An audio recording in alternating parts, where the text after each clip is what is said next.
Yan guys, so meron tayong panibagong vlog, Hyundai Tucson. Yan.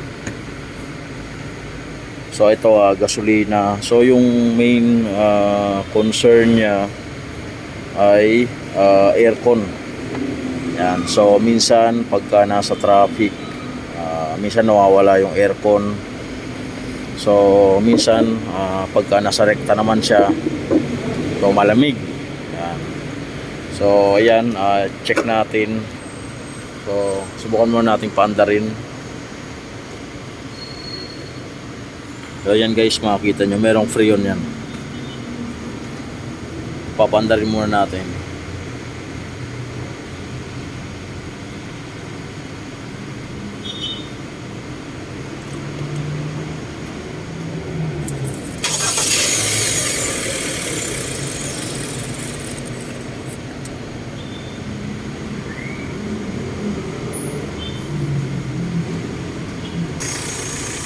Yan guys.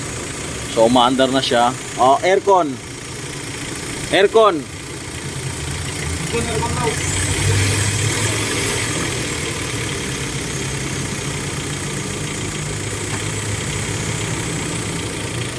Yan. So sa ngayon guys, yan, gumana yung compressor. Yan. So kanina, so bago to video 1, so nasa ano to, nandito, nasa 100. So pagka ginas, saka lang siya mag-engage. Yan. So ito guys, pansamantala lang to. So may possible na uminit din yung aircon nito. Yan. So naka-aircon na yan. Yan guys, malamig na yan dito. So ipapakita ko sa inyo kung paano palit ng ECB. So ito walang problema, gumagana yung fan bago. Gumagana yung fan nya. So ito lang, magpapalit tayo ng ECB. Yan. Patay.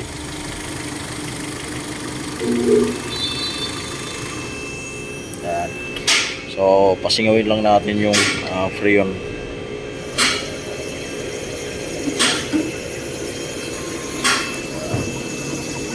Yan guys, so wala nang freon. So doon na tayo sa ilalim. Yan guys, so natanggalan natin yung cover dito. So ito yung compressor nya. Yan, so ito yung papalitan natin. Ito yung ECB, electronic control valve. Yan, tanggalin lang natin to. Tapos merong snap ring yan dito. So tatanggalin natin yan.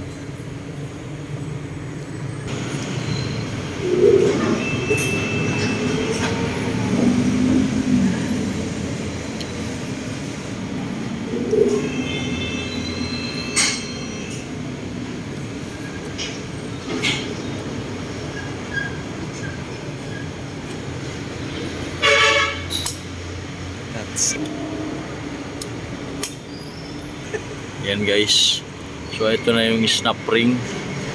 So kailangan nyo lang ng pantanggal dito. Yan, so nandito na. So bubunutin lang naman yan. Yan.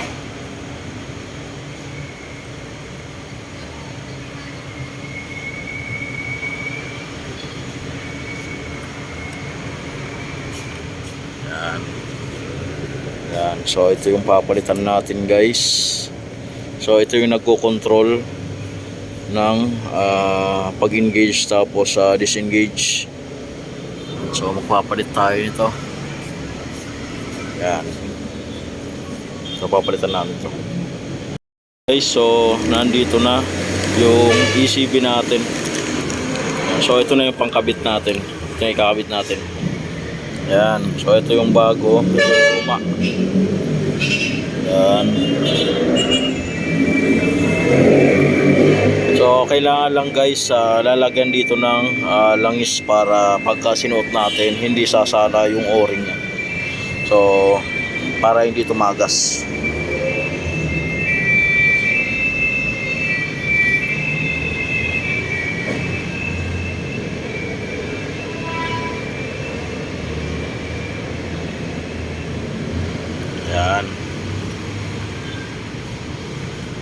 So ikabit na natin, malinis naman dyan.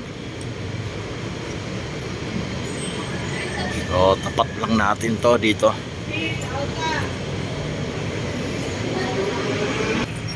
Yan, so kailangan na sasagad yan.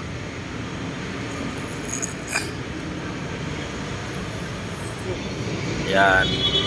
O sagad yan guys para may pasok yung snap ring nya.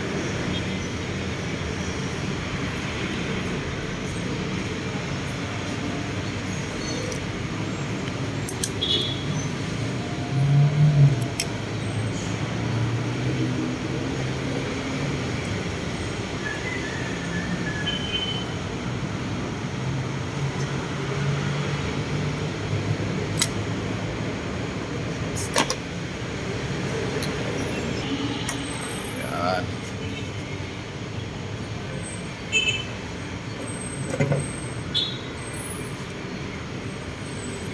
Kailangan guys, kabaon yan.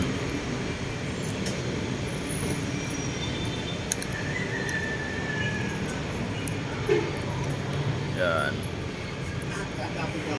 Guys, okay na. So ikabit na natin to. Itong sakit nya. Yan. So i-vacuum na natin, tapos lagyan natin ng compressor oil. So subukan na natin. So bina-vacuum na. Yan. Yan. So dito. So sa mga nauna kong video guys, meron na akong mga tutorial doon kung paano mag-vacuum, tapos kung paano magsali ng langis sa compressor. Yan, kung makikita nyo yun. So sa ngayon guys, paka-vacuum nito, pakasali ng langis, so sasali na ng freon. So tingnan natin. Yan guys, so dito na yung langis. So konti lang ipapasipsip na langis dahil may stock ng langis to dito sa compressor. Yan. So konti lang guys para hindi sumobra.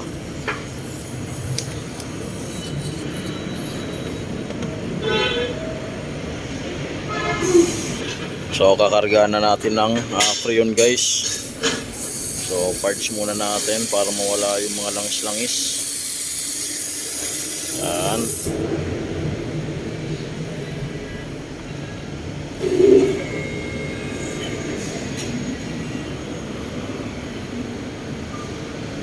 So kargahan muna natin ang initial, tapos saka natin na panda rin. Yan, so start.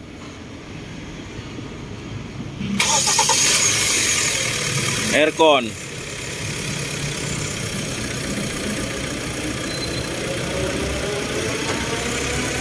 Yan. So kung makita nyo guys, nung inon yung aircon, mag-engage ka agad.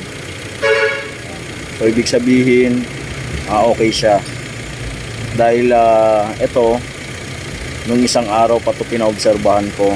So para makuha talaga yung problema, dahil pagka pumupunta dito guys, meron namang lamig. So ngayon, so nakita ko talaga na pagka hindi siya ginas, hindi siya gagana. So kargahan lang natin.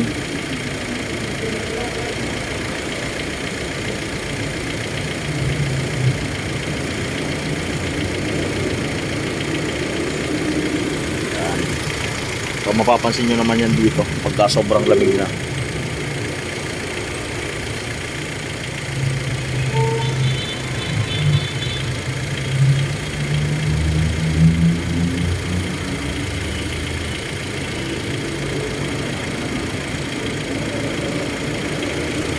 Gumagana na rin yung fan, gumagana rin yan.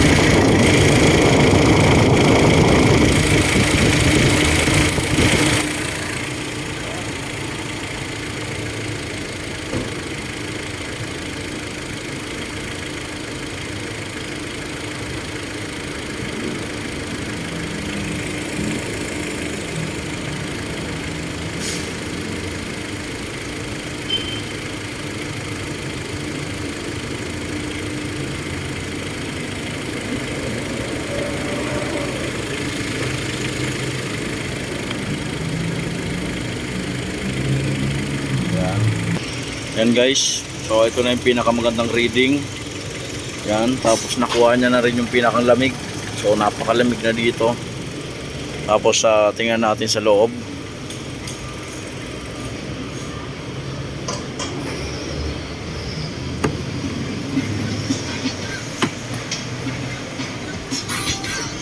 So dito tayo guys. Patayin natin yung radyo. Baka makapiright tayo. Yan. So ito guys, nakuha niya na yung pinakang lamig. Yan. So talagang ECB lang talaga yung sira. Kaya kung bakit kahit nasa traffic, mainit yung buga ng aircon. So pagka naka-rev siya, mataas yung gas. Pag nasa katulinan, doon lang gumagana dahil yung ECB natitinag siya. So kaya nag-i-engage. Pero pagka nasa normal lang na idling, yung ECB hindi nagbubukas. Yan. So hanggang dito na lang guys yung video ko. So like and subscribe to my channel, NNB Mechanics Vlog. Thank you.